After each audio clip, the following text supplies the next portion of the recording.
One click. The clips from a folder land in the project, get colored by where they came from, and end up assembled on a brand new timeline in the order I chose. No dedicated action can do all of that in one go, but a script can. DaVinci Resolve Studio has a Python scripting engine that talks directly to your project. Timeline, clips, markers, renders, and Magic Automa can fire those scripts from a button. Final video of the series: the door to automation without limits.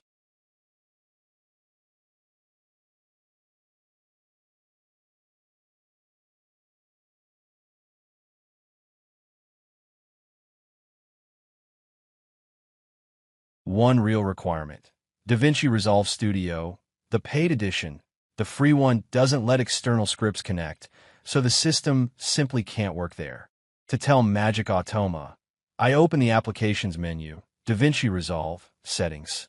In the Python for DaVinci Studio scripting section, there's a DaVinci Resolve Studio checkbox. I tick it, and the scripting system switches on. What about Python? Scripts run on Python 3.10 or 3.11, but you install nothing and configure nothing. Magic Automa uses its own dedicated Python and sets up, by itself, the environment variables that wire Python to DaVinci, the ones that would cost you an afternoon of documentation by hand. The field below is only for pointing to your own Python. Leave it empty and go edit. Before building macros, let's make sure everything talks to everything. Still in the settings, there's script management. You'll also find it in the Applications menu under DaVinci Resolve Studio. I click Test API Connection. The first time, Magic Automa may offer to download its dedicated Python. Accept a few seconds done, once, and it stays. With DaVinci Studio open, the test connects to the project and comes back green. From this moment, scripts have a clear road. If it comes back red, the message tells you exactly what's missing. Usually DaVinci is closed or the Studio checkbox is still off.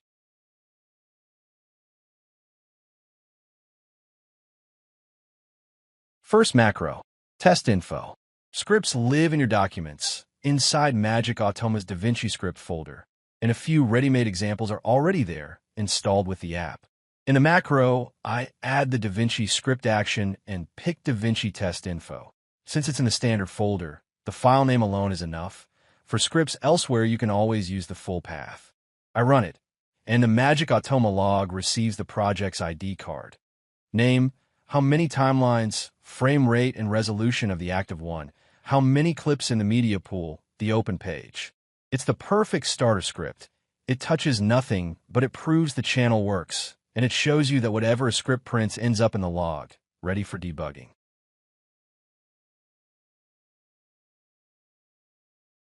Second macro, create timeline. Same action, different script. I run it. DaVinci jumps to the edit page and creates a new timeline, named after the current time, already selected and ready to edit. Here the script starts acting on the project. And notice the key point: no simulated clicks, no menus to navigate. The command goes straight to DaVinci's engine, at the speed of DaVinci's engine.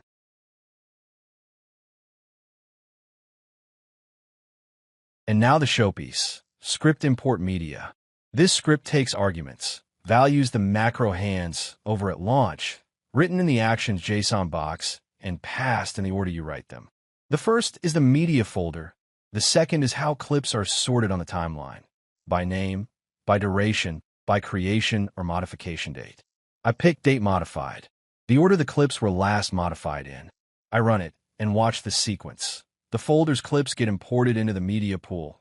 Every subfolder becomes a project folder, clips get colored by origin, and at the end the timeline is born with the clips already assembled in the chosen order. For me, modification order. The prep work of an entire project in one click. And by changing just the arguments, another folder, another sort, the same script becomes a different button for every kind of job.